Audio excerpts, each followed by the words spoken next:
50 বছরের পুরুষও নিজের যুবক মনে করেই পরকিয়া করে, বুড়া মনে করে না। ও বলে যে বয়স বাড়লে কি হয়েছে, মন তো আমার এখনো যুবক। আরে ভাই, আপনারা ঠিক কইতে কইছি আমি, আপনি তাহিরি শ্রোতা আপনারা, হ্যাঁ? তো তাইলে ঠিক বেঠিক বলতেছেন কেন? তো জিজ্ঞেস তো করি নাই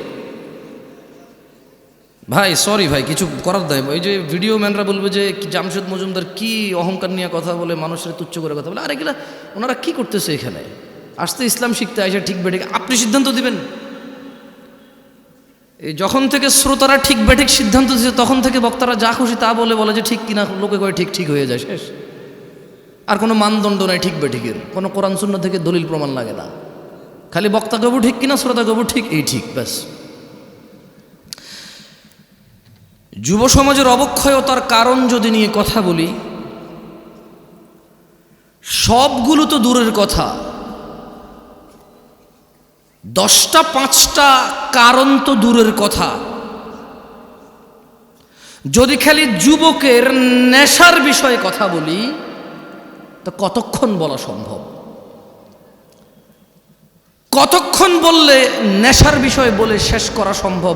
আর আমি বা কতটুকু জানি কতটুকু অধঃপতন হয়েছে। যুবতীর বেপরদা, পর্দাহীনতা, এইটা নিয়ে যদি কথা বলি, তাহলে কতক্ষণ বলা সম্ভব? কতটুকুই বা বলার জ্ঞান রাখি? উলঙ্গ থেকে মানুষ বেপরদা থাকতো, তারপর মানুষ জামা কাপড় পরলো, ওগুলো পরে এখানে সেখানে এমন ডিজাইন করছে, উলঙ্গর চাইতে বেশি ভালগার দেখা যায়। তারপর কিছু মানুষ বোরখা বানানো শুরু করলো, স্ট্রবেরি কালার, পিঙ্ক কালার, বুকের সামনে ফুল, নাভির নিচে ফুল, কোমরের মধ্যে পিতা দিয়ে টাইট করে বান্দা দিয়া, হাত এভাবে তুইলা মেয়েরা মাদ্রাসার হাঁটে এখন। তো যুবতীর, আমার বোনের বেপরদা নিয়ে কথা বললে কতক্ষণ কথা বলবো, আর কতটুকুই বা বলা সম্ভব? আমি বা কতটুকু জানি? যুবকের অবক্ষয় নিয়ে কথা বললে, রাস্তাঘাটে কোনো মেয়ে ছক্কা লুডু খেলে না, সবগুলা যুবকরাই তো খেলে।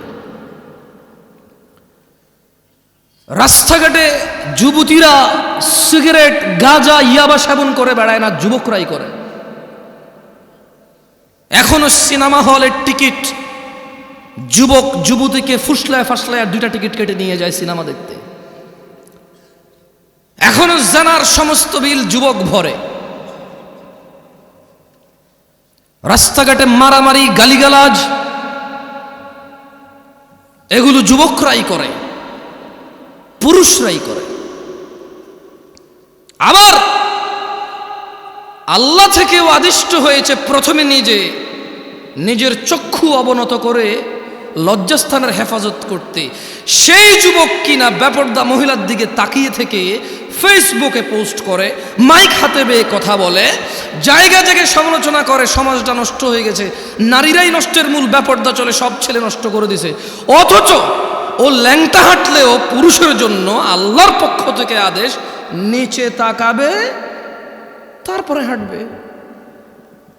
ও নিচে তাকাবে না, নিজেরটা মানবে না, আরেকজন মানে নাই, সেটার সমালোচনা করে বেড়ায় যুবক। এখানকার যুবকের ধারণা পর্দা মানে হচ্ছে মহিলা, পর্দা মানে মা, বোন, স্ত্রী, কন্যা, দাদি, নানি, ফুফি, খালা। পর্দা মানে মহিলা। যখন তারা পর্দাকে এভাবে খ্রিস্টানদের মতো, ইহুদি নাসারাদের মতো যখন পরিবর্তন করতে শুরু করলো পর্দার মিনিং, তখন আল্লাহর আযাব এদের উপরে চলে আসছে। এদের মহিলারা বলতেছে যে আরে পর্দা কি পোশাকে আছে নাকি, মনে হলো পর্দা। কারণ এরা পর্দার অপব্যাখ্যা করেছে, এরা পর্দার মানে সমস্ত মহিলার বদনাম করেছে। কিন্তু নিজেকে যে আল্লাহ নিচের দিকে তাকানোর জন্য বলেছে, ওই মহিলার দিকে না তাকাইতে বলেছে, নিষেধ করেছে, সেটা মানেনি।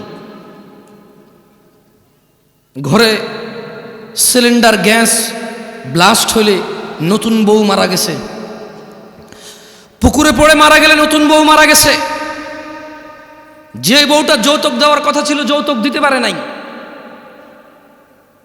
মোহর দিয়ে বিয়ে করার কথা ছিল পুরুষ যৌতুক নিচ্ছে, এরপরে বলতেছে সমাজে পুরুষ নির্যাতন হয় আপনারা জানেন না।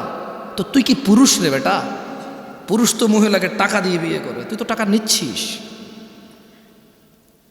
পুরুষ তো মহিলাকে টাকা দিয়ে বিয়ে করে, পুরুষ উপার্জনের জিম্মেদার নিজেকে মনে করে। মা বোনকে কাজে লাগাই দেয় না, মেয়েকে কাজে লাগাই দেয় না। পুরুষ মর্যাদা সম্পন্ন হয়, বলবে 3 বেলা খাবো, না পারলে 2, না পারলে 1, কিন্তু জিম্মেদারি উপার্জনের আমার বোনের না, আমার মায়ের না। যদি করে মুসলমান মেয়ে কোনো হারাম কিছু নাই, মহিলা কাজ হতে পারে। আল্লাহ আমাদেরকে বোঝার তৌফিক দান করুন। কি এখনো কি হাসি পাচ্ছে? নাম হচ্ছে সালাফি কনফারেন্স। বসে আছে যারা নিজেদেরকে দাবি করে মানহাজুস সালাফের মধ্যে যারা আছি আমরা। মানহুমুস সালাফ, সালাফকে আসহাবান নবী সাল্লাল্লাহু আলাইহি ওয়াসাল্লাম, নবী সাল্লাল্লাহু আলাইহি ওয়াসাল্লামের সাহাবারা হচ্ছে সালাফ। আমরা বলছি আমরা ওদের অনুসরণকারী, আর বসে বসে কমেডি করি এখানে এসে। আল্লাহ আমাদেরকে বোঝার তৌফিক দান। সরি, আপনারা মনে কষ্ট নিয়েছেন আমার কথায়? দুঃখজনক এই শীতের মধ্যে এত কষ্ট করে বসে আছেন হাসি তামাশা করার জন্য, মোবাইলে কমেডি দেখেন, এখানে বসে আছেন কেন? মনে রাখতে হবে যুবক ভাই আমার, বর্তমানে আমাদের যুব সমাজের অসংখ্য সংকট, অসংখ্য সমস্যায় জর্জরিত আমাদের সমাজ। এর মধ্যে নাম্বার 1 আর নাম্বার 2, কোনটা 1 নাম্বার কোনটা 2 নাম্বার এটা বলা কঠিন হয়ে যাবে। নেশা আর জেনা, জেনা 1 নাম্বার নাকি নেশা 1 নাম্বার এটা বলা কঠিন হয়ে যাবে, এমন ব্যাপক হারে হয়েছে। ছেলে জেনার সম্পর্ককে প্রেম বলে, ভালোবাসা বলে। ছেলে জেনার সম্পর্ক কন্টিনিউ করে কেন? বিয়ে করবে আশ্বস্ত হয়ে। সে জেনাকে হালাল মনে করে নিয়েছে, কারণ সে মনে করে ওই মেয়েকে সে বিয়ে করবে, এই জন্য তার জন্য এটা হালাল মনে করে সে। অথচ সে ভুলে যায় সে মারা যেতে পারে। সে ভুলে যায় ওই একই মেয়েকে বিয়ে করলেও বিয়ের আগের সম্পর্ক হারাম হারাম বলেই থাকবে লিপিবদ্ধ।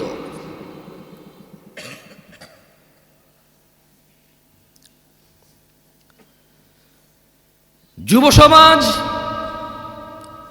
মাদকের মরণ নেশায় মেতে উঠেছে। বর্তমান সময়ে অধিকাংশ যুবক মাদকে আক্রান্ত, ধ্বংসের অবলীলায় নিপতিত হতে দেখা যায়। বিভিন্ন ধরনের মাদকের সয়লাভ যুবকদের মধ্যে ছড়িয়ে পড়াতে তারা কোনো না কোনো উপায়ে নেশাগ্রস্ত হয়ে পড়েছে। যারা নেশা করে তারা অধিকাংশই জানে নেশা কোনো রকম উপকারী বা ভালো কাজ নয়, এবং তা মানুষের জীবনাশক্তি বিনষ্টকারী। এইসব জেনে শুনেও যুবক মাদকাসক্ত নেশার অন্ধকার জগতের মধ্যে থাকতে চায়। ও থাকতে চায় নেশায় বিভোর হয়ে, উদাসীনতায় মেতে থাকতে চায়, এটা জেনেও যে নেশা ওকে ধ্বংসের সর্ব উচ্চ পর্যায়ে নিয়ে যাবে, ধ্বংসের সর্বশেষ পর্যায়ে নিয়ে যাবে, এটা ও জানে, তারপরও সে মেতে থাকতে চায় নেশায়। মাদকাসক্ত তরুণ প্রজন্ম ধর্ম কর্ম সব কিছু বিসর্জন দিয়ে হতাশাকে, স্যাডনেসকে, সরৌনেসকে আপন করে নিতে চায়, সঙ্গী করে নিতে চায়। জীবনের চলার পথ থেকে বিভ্রান্ত হয়ে পড়েছে এবং বিবেক বুদ্ধি হারিয়ে সামাজিকতা থেকে দূরে সরে যেতে চায় যুবক, নেশায় আসক্ত হয়ে, নেশাকে আপন করে নিয়ে। অথচ মুসলমানের সন্তান জুমআ পড়ে, খুতবা শোনে, ওয়াজে আসে, মক্তবে পড়েছে, মাদ্রাসায় পড়েছে, ওর পরিবারের কেউ না কেউ মাদ্রাসায় পড়েছে, ও ওয়াজ শুনে ইউটিউবে, তারপরেও সে ইসলামের বিধিবিধান সম্পর্কে গাফেল ও বেপরোয়া। অথচ ইসলাম মানুষকে নেশা গ্রহণ, মাদক সেবন হতে সম্পূর্ণ নিষেধ করে। মানুষকে ধ্বংস ও করুণ পরিণতি হতে রক্ষা করার জন্য ইসলামী অনুশাসন মেনে চলার কোনো বিকল্প নেই যুবক ভাইয়েরা। তাই আমাদের জানতে হবে ইসলাম মাদক সম্পর্কে কি কি দিক নির্দেশনা দিয়েছে। কি ঠিক কিনা বলতেছেন না, যে কি খারাপ লাগতেছে? তা দু তিনবার জিজ্ঞেস করে নি, বলেন, তাহলে ঠান্ডা হয়ে যাবেন। বলবেন যে এত কষ্ট করে ওনার লাগে বসে আছি, উনি একটাবারও ঠিক কিনা বলুন না, ঠিক বলতে পারলাম না। আজকে তো ওয়াজে যে ঠিক হয়েছে স্বীকৃতি দিতে পারলাম না, সার্টিফিকেট দিতে পারলাম না, ঠিক কিনা? ভালো হয়েছে, ঠিক আছে, আর ভালো লাগবে না। লা ইলাহা ইল্লাল্লাহ। দই জমান ভাই, মানুষ জমায়েন না, ওয়াজ জমায়েন না, ওয়াজরে জমতে দিয়ে না, জমে গেলে তো বসে যাবে, শেষ। আমি চাই ওয়াজ না জমুক, ওয়াল্লাহ আমি চাই শ্রোতা না জমুক, ওয়াজ না জমুক। আমি চাই আল্লাহর এই পৃথিবীতে কত নবী রাসূল প্রেরণ করেছে, যাদের উম্মত খুবই অল্প সংখ্যক, কিন্তু তারা অসফল নয়। অ্যাজ এ নবী এবং অ্যাজ এ রাসূল আলাইহিমুসসালাম আজমাইন, তারা অসফল নয়। আমি জামশেদ মজুমদার কখন এটা বিশ্বাস করি না, এত বড় প্যান্ডেলে এত মানুষ থাকলেই কল্যাণ। আমি বিশ্বাস করি man to man, eye to eye, একজনের সামনে বসে আছি, কথা বলতেছি, ও কানেক্ট হয়েছে, ও বুঝতেছে আমি কি বলছি, ও মেনে নেওয়ার পক্ষে উদ্বুদ্ধ হয়েছে এবং চেষ্টা করতেছে মেনে নেওয়ার জন্য। আমার কাছে এইরকম এত পরিমাণ শ্রোতার চাইতে ওই একজন অনেক বেশি মূল্যবান, যে নিজেকে সংশোধন করার জন্য শুনে। যে সংস্কৃতি মাহফিল একটা বাৎসরিক সংস্কৃতি আদায় করতে আসে না, যে দিন শিখতে আসে, সে আমার কাছে বেশি মূল্যবান। যাই হোক, ইসলাম মাদক সম্পর্কে আমাদের যে দিক নির্দেশনা দেয় তা সম্পর্কে জানা অত্যন্ত জরুরি। আপনার কি মাইকটা কি আবার চেঞ্জ করছেন সাউন্ড?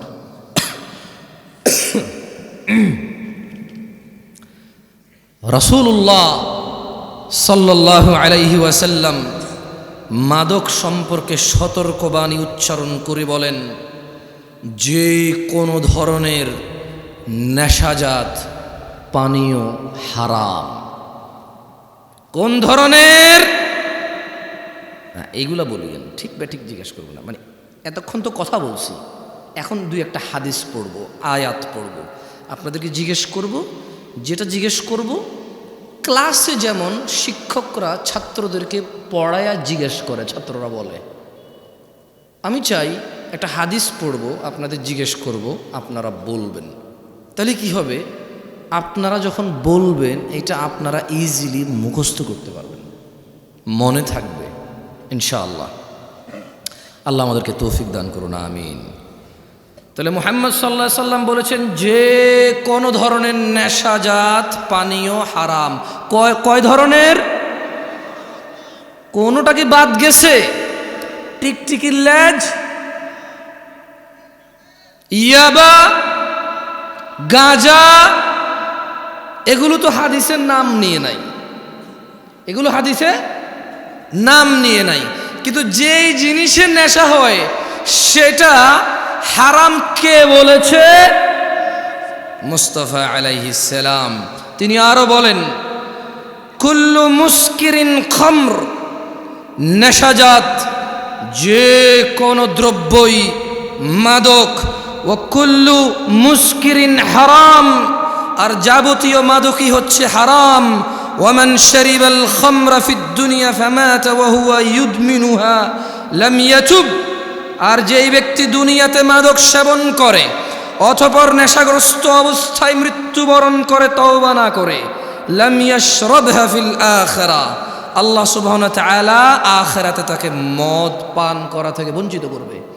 তাহলে আমরা বুঝলাম আনার জান্নাতি ফল, আঙ্গুর জান্নাতি ফল, মদও জান্নাতি পানীয়। মদ কি? মদ কি? জান্নাতি পানীয়। তবে জান্নাতি পানীয় যে মদ, ওখানে নেশা নাই। বিশ্বে আমরা মানুষরা যে মদ তৈরি করি সেই মদের নেশা আছে। আর যদি নেশা না হয় এটাকে মদই বলা হয় না। বুঝে আসছে না? আসে নাই? ওটাকে শরবত বলে। কি বলে? যেটা খেলে নেশা হয় না ওটাকে কি বলে? আর যেটাই খেলে নেশা হয় সেটাকে কি বলে? মদ। আখিরাতের মদে নেশা হবে না, কিন্তু ওটার নাম মদ। কেমন? আল্লাহ আমাদেরকে বোঝার তৌফিক দান করুন, আমিন। মানব সভ্যতার প্রতি মারাত্মক হুমকি সৃষ্টিকারী দেশের অন্যতম অভিশাপ মাদকাসক্তি। মাদক দ্রব্যের নেশার ছোবল এমনই ভয়ানক যে তা ব্যক্তি, পরিবার, সমাজ, দেশ থেকেই বিচ্ছিন্ন করে না খালি, বরং তা সমগ্র জীবন ধ্বংস করে দেয়। মানবতার মুক্তির কাণ্ডারি ইসলামই সর্বনাশা মাদক সম্পর্কে মানব জাতিকে সর্বোচ্চ সতর্ক করেছে। মানুষ যাতে মাদক থেকে দূরে থাকে তার জন্য মাদক সেবনে এই নেশাগ্রস্ত ব্যক্তির জন্য ইসলাম শাস্তির ব্যবস্থা করেছেন, ঘোষণা করেছেন, যাতে মানুষ আল্লাহকে পরোয়া করে, যাতে মানুষ জান্নাতকামীরা, জান্নাতের মনোবাসনা যাদের ভিতরে আছে, যারা জাহান্নাম থেকে বাঁচতে চায়, যারা রক্ত পুজ খেতে চায় না, যাদের ইচ্ছা নেই মাথার উপরে আল্লাহ গরম পানি ঢেলে দেবে আর টকবক টকবক করে এটা উতরাবে, যাদের এমন ইচ্ছে নেই জাক্কুম ফল খাওয়ার, জাক্কুম কাটা খাওয়ার, যাদের এমন ইচ্ছে নেই হুতমাতে যাওয়ার, ওয়াইলে যাওয়ার, আগুনে প্রবেশ করার, ইসলাম তাদের জন্য ওয়ার্নিং দিয়েছে মদের বিষয়। কি বলেছে? কোরআনুল কারীমে আল্লাহ বলেছে, ইয়া আইয়ুহাল্লাযীনা আমানু, ও মুমিনগণ। তাহলে কি সবাইরে বলছে? সবাইরে বলছে। কারে বলছে? কারে বলছে?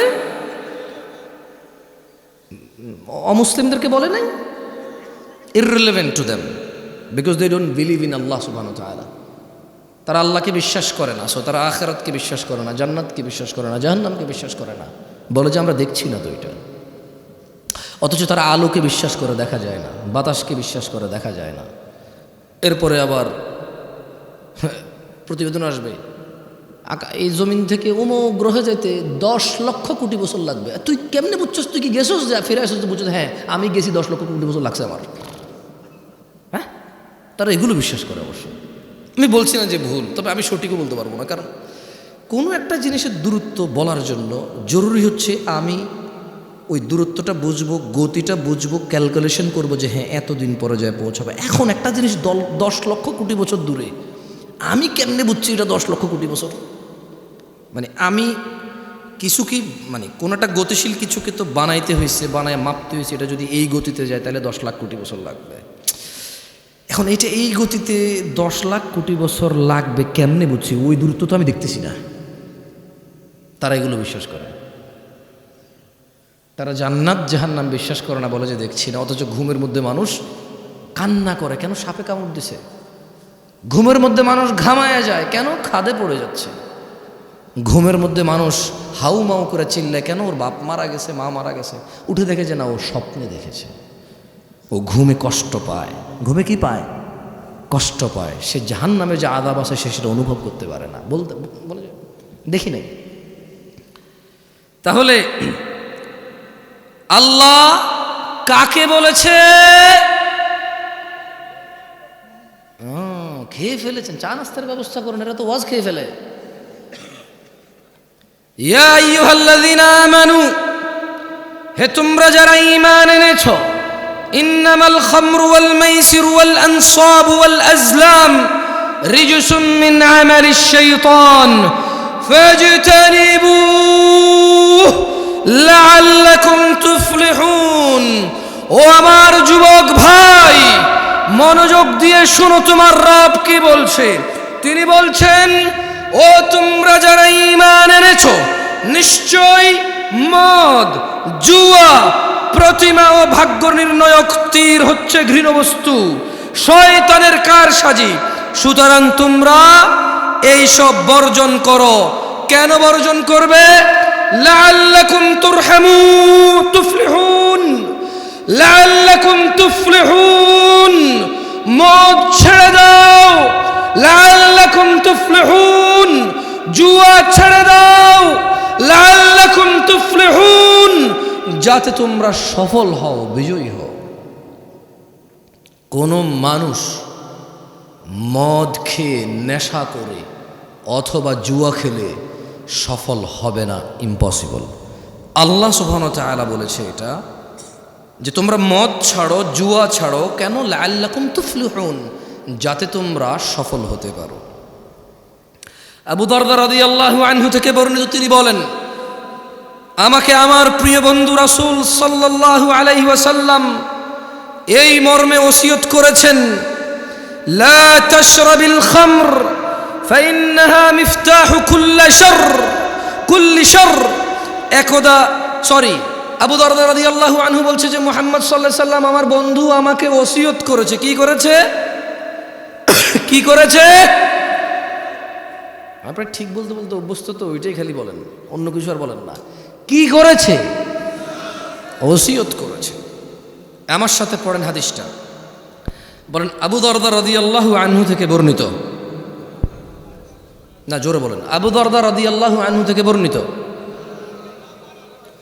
তিনি বলেন, আমাকে আমার প্রিয় বন্ধু রাসূলুল্লাহ সাল্লাল্লাহু আলাইহি ওয়াসাল্লাম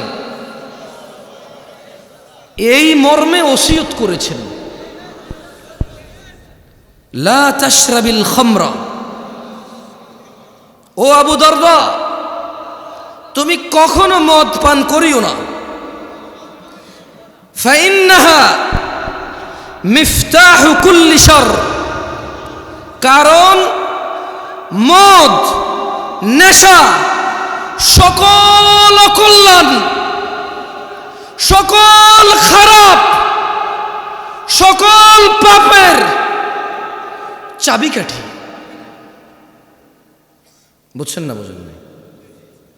মানে একজন মানুষ যদি নেশা করে, এই পৃথিবীতে আর এমন কোনো খারাপ কাজ নাই যেটা তার দ্বারা সম্ভব না।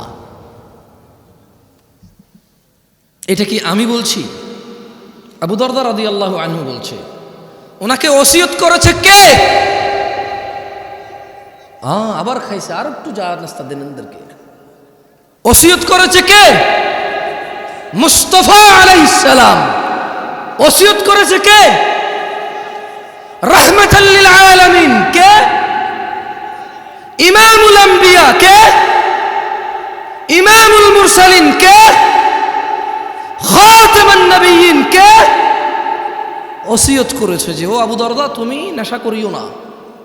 তুমি যদি নেশা করো তাহলে এটা সকল পাপের, সকল অকল্যাণ, সকল অঘটনের চাবিকাঠি হচ্ছে এই নেশা। তাইলে ছোট্ট একটা গল্প বলি বনি ইসরাইলের। কেমন? আল্লাহ নবী সাল্লাল্লাহু আলাইহি ওয়াসাল্লামও বলেছে যে তোমরা বনি ইসরাইলের গল্প বলো, তবে মিথ্যা বলিও না। কি বলিও না? মানে বানায় বানায় বলিও না। তাহলে আমি কি ছোট্ট একটা বনি ইসরাইলের গল্প বলবো? আপনাদের কষ্ট হয়ে যাচ্ছে, আমি বক্তব্য ছেড়ে দেবো ইনশাল্লাহ 2-1 মিনিটের মধ্যে। মানে না গেলেই বলি, আর কত মানুষ কষ্ট হইতেছে। আপনি চালান, আমি পারবো না এত বেশি চালাইতে। বেশি চালাইলে ব্রেক ধরবে না, পরে ডাইরেক্ট 120 গতিতে মারলে 30-40 পিছিয়ে এসে মেরে দেবে গাড়ি।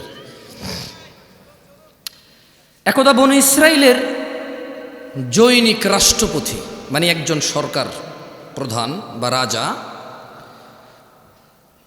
ওর যুগের, মানে ওই রাজা তার সময়ে একজন আবেদ, বুজুর্গ মানে বুঝেন,